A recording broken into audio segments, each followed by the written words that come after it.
ہے، لہٰذا بولو میں تمہاری مدد کروں، کتنا پیسہ چاہیے، کیا دے کر جاؤں؟ اس نے کہا نہیں، جب دینے کا وقت تھا تو نہیں دیا، اب دنیا سے جانے والا ہوں تو سب آ گئے ہو کہ کس چیز کی ضرورت ہے؟ کہ مجھے کسی چیز کی ضرورت، کہ پھر بھی بچوں کا کیا کرو گے، تیرے بعد بچے نہ فقیری سے مر جائیں؟ کہ مجھے نبی کے فرمان پر ایمان ہے، میرے رسول نے کہا تھا ہے اس کے گھر میں کبھی فقیری نہیں آتی، کہ تم کتنے دن مجھے پیسے دو گے؟ میں نے تو نبی کا فرمان بچوں کو یاد کروا دیا ہے اور بتا دیا ہے کہ اگر میرے بعد فقیر ہونا نہیں چاہتے یہ کروں گا کہیں غریب نہ ہو جاؤں۔ کہتا نہیں، تیرا کام محنت کرنا ہے، رزق دینا، غنی بنانا میرا کام ہے۔ کہتا ہے اپنے بچوں کو قتل کرتے تھے۔ اللہ الرحمن الرحیم۔ فرمایا ہمارا شیعہ جب غصے میں آتا ہے فوراً زبان پہ کنٹرول کرتا ہے، کیونکہ اس وقت سمجھو اس کا بھائی شیطان ہوتا ہے، وہ خود نہیں بول رہا ہوتا۔ تبھی فرمایا غصے میں اگر کسی نے کچھ بھی بول دیا فوراً معاف کر دو، کیونکہ اس وقت وہ نہیں تھا، شیطان تھا جو بول رہا تھا۔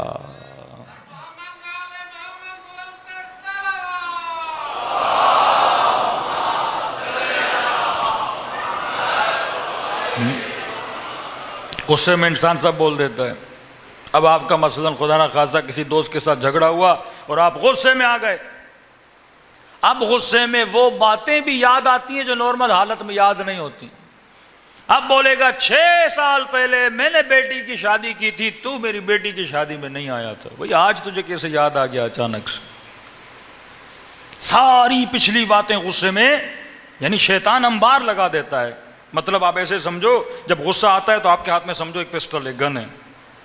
ہاں نارمل حالات میں بھی گن پسٹل ہوتی ہے لیکن گولیاں نہیں ہوتی۔ اب جیسے غصہ آتا ہے تو شیطان 2-3 ہزار گولیاں بھی ساتھ آپ کو دیتا جاتا ہے، یہ بھی پھینک، یہ بھی پھینک، یہ بھی پھینک، یہ بھی پھینک، جتنا مار سکتا ہے بندے کو مار دے۔ ادھر سے اس کو بھی دیتا ہے، امریکہ والی پالیسی ادھر بھی ہتھیار بیچ، ادھر بھی ہتھیار بیچ۔ داعش کو ہتھیار بھی دے رہا تھا، ادھر عراقیوں کو بھی ہتھیار دے رہا تھا، دونوں طرف سے کما رہا ہے کہ تو بھی خرید، تو بھی خرید۔ شیطان کا کیا جاتا، اس نے تو بارود بیچنا ہے نا، خریدار اس کے سب ہیں کہ تو بھی خرید، یہ بھی خریدیں۔ لیکن امیر المومنین فرماتے ہیں وہ مومن کیسا جس کا اپنے غصے پہ کنٹرول نہ ہو۔ ایمان نام ہی کنٹرول کا ہے۔ تو تیسری صفت ہوا اور ہوس پہ کنٹرول کرنا۔ اگر کنٹرول نہیں ہے، ایک رسول کی حدیث سن لیے، صلوات پڑھے محمد و آل محمد۔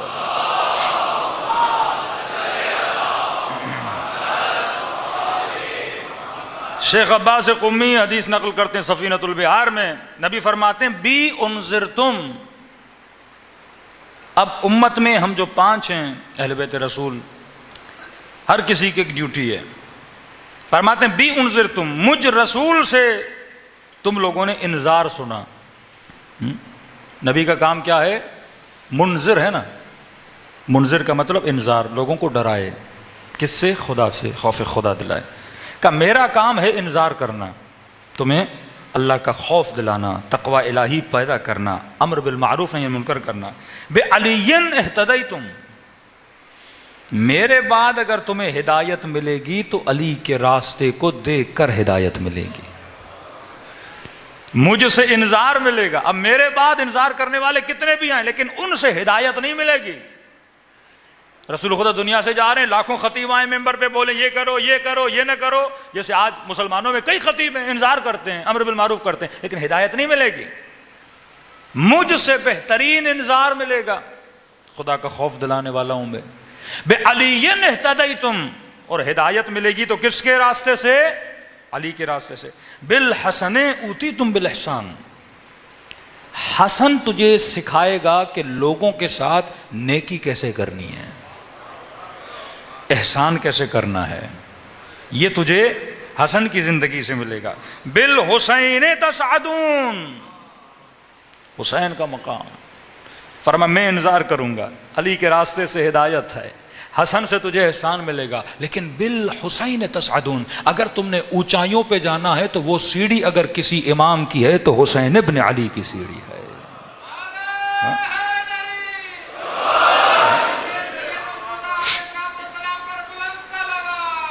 اللہم صلی علی محمد بالحسین تصعد. یعنی یہ ایک عجیب خاصیت ہے امام حسین علیہ السلام. ہر امام کی ایک اپنی خاصیت ہے نا. اب یہ تو نہیں چھٹے امام کا لقب صادق ہے تو دوسرے صادق نہیں ہیں، یا ساتویں امام کاظم ہے تو دوسرے نہیں ہیں، یا آٹھویں امام رضا ہیں تو دوسرے نہیں ہیں. نہیں، ایسا بھی نہیں ہے. لیکن کچھ اماموں میں ایک صفت بہت کھل کے سامنے آتی ہے. فرمایا ہم اہل بیت میں سے جتنی عبادت ہمارے بابا علی کرتے تھے کوئی امام کر ہی نہیں سکتا. لیکن پھر بھی عبادت کا لقب کس کا ہے؟ زین العابدین، سید الساجدین. کیونکہ علی کی زندگی کے کئی شیڈو ہیں، کئی پہلو ہیں. کبھی میدان میں تلوار شجاعت نظر آ رہی ہے، لیکن امام زین العابدین کی جنگ آپ کو اتنی یاد نہیں ہے، نہ امام نے کوئی ایسی جنگ کی ہے. زیادہ تر کون سا پہلو روشن ہے؟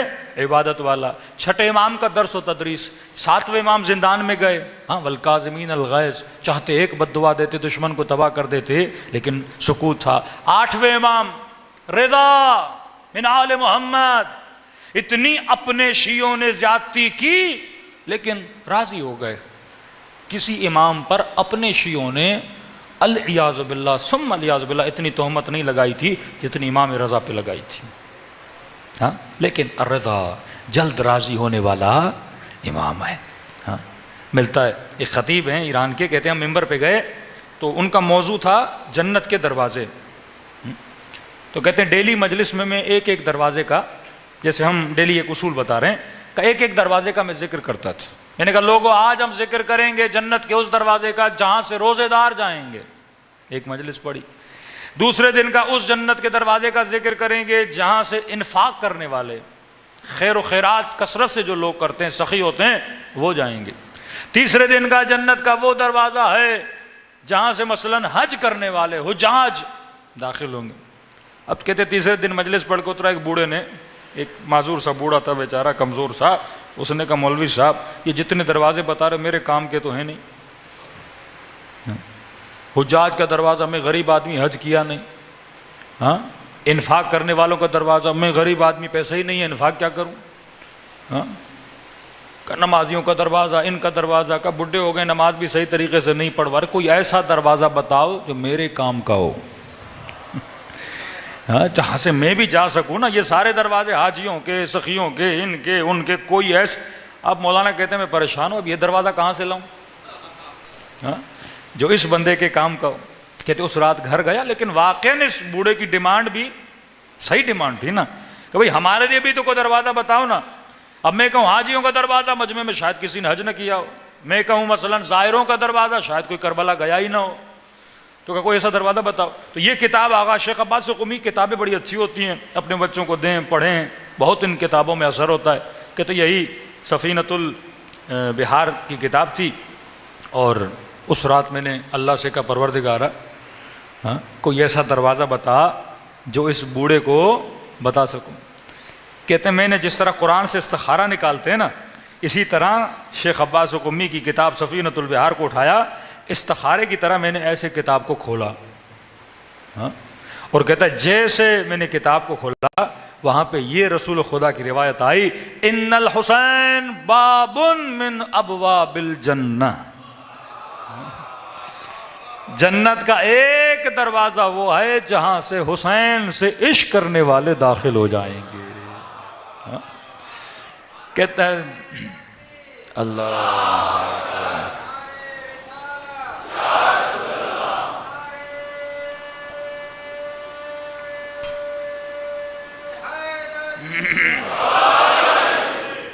ایک دروازہ جہاں سے امام سے عشق کرنے والے داخل ہوں گے. کہتے اگلی مجلس میں نے بوڑھے کو بتایا ایک دروازہ تیرے لیے ڈھونڈ کے آیا ہوں. اب بچہ، جوان، بوڑھا، مرد، عورت جتنے فرش عزا پہ آتے ہیں خدا نے ان کے لیے بھی ایک دروازہ بنایا ہوا ہے. تو فرمایا یہ فضیلت اہل بیت جو ان کے اصولوں پہ چلتا ہے خدا نے ان کے لیے. جو چوتھی چیز ہوا و ہوس نفس. آج آخری چیز جو خوف خدا کی نشانی ہے، دوسرا بحث میں آج شاید کر نہ پاؤں، اس میں ہم کل داخل ہوں گے انشاءاللہ. امام حسین کی زندگی کا بہترین اصول جو آج کے زمانے کی ضرورت بھی ہے. پانچویں چیز خوف خدا کے رکھنے کی نشانیوں میں فرمایا ان الذین قالوا ربنا اللہ ثم استقاموا، جو خوف خدا رکھتے ہیں ان کی ایک نشانی یہ ہے کہ ان کے وجود میں استقامت ہوتی ہے۔ مومن کی نشانی کا جبل الراسخ، مومن مضبوط پہاڑ، زبان کا پکا، عمل کا پکا، مضبوط ہوتا ہے۔ استقامت نہیں تو خوف خدا نہیں، یعنی خوف خدا رکھنے کے لیے استقامت۔ مثال دوں، کسی نے کہا مولانا ایک آدمی ہے 20 سال سے اس نے کسی نامحرم کو نہیں دیکھا، یہ بڑا با کمال ہے بھائی، 20 سال سے کسی نامحرم کو نہیں دیکھا۔ پھر پتا چلا 20 سال سے بندہ جیل میں تھا۔ ہاں؟ یہ استقامت کس کام کی بھائی؟ یہ استقامت تھوڑی ہے۔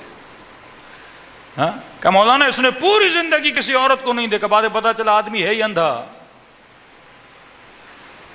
نہیں، گناہ کی طاقت ہو پر گناہ نہ کرے۔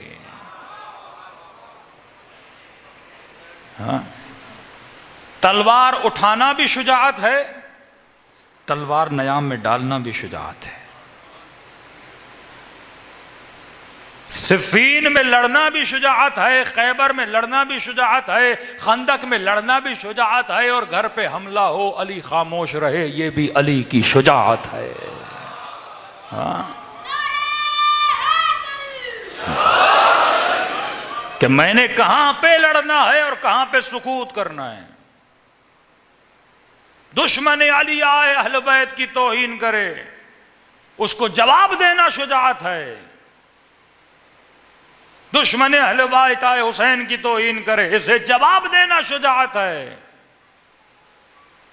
لیکن ماں تیرے اوپر غصہ کرے، اس کے سامنے خاموش رہنا شجاعت ہے۔ باپ تیری توہین کرے، اس کے سامنے خاموش رہنا شجاعت ہے۔ یہ شجاعت رنگ بدلتی ہے مختلف حالات میں۔ جنہوں نے کہا قالوا ربنا اللہ، ہمارا رب خدا ہے، ثم استقاموا، پھر استقامت کی۔ کہے کہ میرا خدا ہے، رب اللہ ہے، لیکن استقامت نہ ہو اس بندے میں، فائدہ کیا؟ کربلا استقامت کا نام ہے۔ رسول کو کہنے لگے جس بھی عرب کے قبیلے کے سردار کے گھر پہ ہاتھ رکھو گے اس کی بیٹی کی شادی تیرے ساتھ کرا دیں گے، جو بڑا گھر کہو گے تجھے دینے کے لیے تیار ہے، جتنے اونٹ کہو دولت کہو تجھے دینے کے لیے تیار ہے، لیکن چھوڑ دے اس خدا کا ذکر کرنا۔ فرما ایک ہاتھ میں چاند رکھو، دوسرے ہاتھ میں سورج رکھو، محمد خدا کو چھوڑنے والا نہیں۔ ہاں، استقامت ہو۔ کتنی لالچ امام حسین کو دی یزید نے، کہا نہیں، رب پر حسین کمپرومائز کرے سر کٹا دے گا، پر حق کے لیے کمپرومائز نہیں کرے گا۔ ہاں، نہ بکنے والا، نہ ڈرنے والا، نہ جھکنے والا، یہ صفات ہیں۔ ثم استقاموا، استقامت، فرمان رسول پہ ایمان، فرمان امیر المومنین پہ ایمان۔ قرآن کہتا ہے لوگ شادی نہیں کرتے، کیوں؟ اب یہ اللہ کہہ رہا ہے، میں نہیں کہہ رہا۔ ہاں، کہتا ہے شادی کر، یغنہم اللہ من فضلہ، اللہ پہ ایمان رکھ، خدا اپنے فضل و کرم سے تجھے غنی کرے گا۔ اب اللہ کہہ رہا ہے، بندے کی سائیکولوجی کو جانتا ہے، یہ کروں گا کہیں غریب نہ ہو جاؤں۔ کہتا ہے نہیں، تیرا کام محنت کرنا ہے، رزق دینا، غنی بنانا میرا کام ہے۔ کہتا ہے اپنے بچوں کو قتل کرتے تھے، اللہ کہتا ہے نہ کاٹ اپنے بچوں کو، زندہ درگور نہ کر اپنے بچوں کو، اللہ اپنے فضل و کرم سے تجھے غنی کرے گا۔ رسول خدا کے پیارے صحابی ہیں عبداللہ ابن مسعود، جب یہ دنیا سے جانے لگے، یہ واحد صحابی ہیں جو بیت المال کے اندر جو کرپشن ہوتی تھی اس میں روکتے تھے، جناب عثمان کے زمانے میں بھی۔ سختی سے کھڑے ہوتے تھے، کوئی بیت المال سے پیسہ نہ اٹھائے. جب دنیا سے جانے لگے تو عثمان عیادت کے لیے آ گئے. اب بستر مریضی پر ہیں، جان دینے کو ہیں. کہا کہ آپ کے پیچھے بچے ہیں، یہ ہے وہ ہے، لہٰذا بولو میں تمہاری مدد کروں، کتنا پیسہ چاہیے، کیا دے کر جاؤں؟ اس نے کہا نہیں، جب دینے کا وقت تھا تو نہیں دیا، اب دنیا سے جانے والا ہوں تو سب آ گئے ہو کہ کس چیز کی ضرورت ہے؟ کہ مجھے کسی چیز کی ضرورت. کہ پھر بھی بچوں کا کیا کرو گے؟ تیرے بعد بچے نہ فقیری سے مر جائیں. کہ مجھے نبی کے فرمان پر ایمان ہے. میرے رسول نے کہا تھا کہ اپنے بچوں کو سورہ واقعہ یاد کراؤ، اور جو ہر روز سورہ واقعہ پڑھتا ہے اس کے گھر میں کبھی فقیری نہیں آتی. کہ تم کتنے دن مجھے پیسے دو گے؟ میں نے تو نبی کا فرمان بچوں کو یاد کروا دیا ہے اور بتا دیا ہے کہ اگر میرے بعد فقیر ہونا نہیں چاہتے تو سورہ واقعہ کا ساتھ نہ چھوڑنا. یہ ہے ثم استقاموا، جن کے وجود میں کیا تھی؟ استقامت تھی. استقامت کس پر؟ پروردگار عالم پر. امام جعفر صادق علیہ الصلوۃ والسلام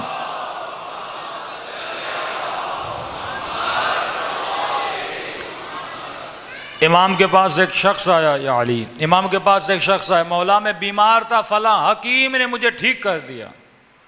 امام نے کہا خبردار، یہ شرک ہے، کبھی نہ کہا کرو مجھے حکیم نے ٹھیک کیا، مجھے ڈاکٹر نے ٹھیک کیا. کہ مولا پھر کیا کہا کروں؟ کہ اگر خدا اس حکیم کو وسیلہ نہ بناتا تو میں ٹھیک نہ ہوتا. استقامت کا مطلب یہ بھی ہے کہ بندے کی توحید مضبوط ہونی چاہیے.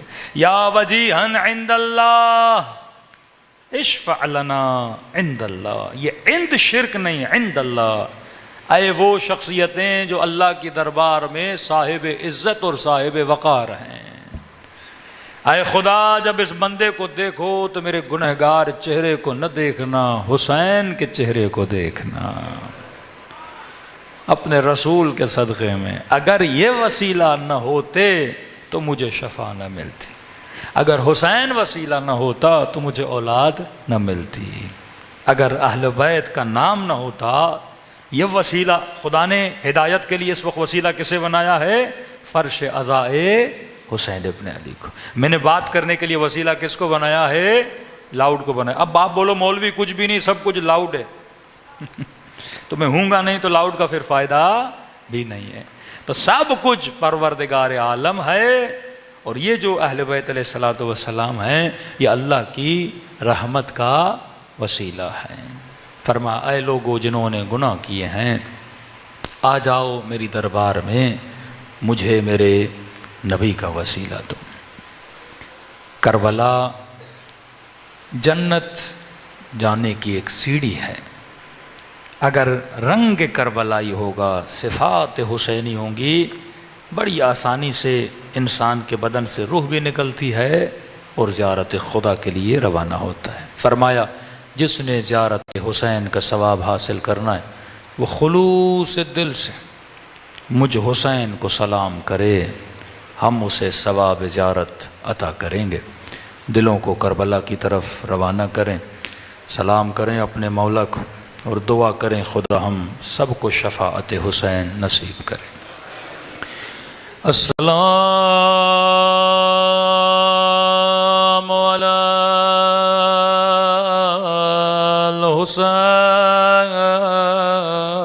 الحسین وعلی علی ابن الحسین وعلی اولاد سب مل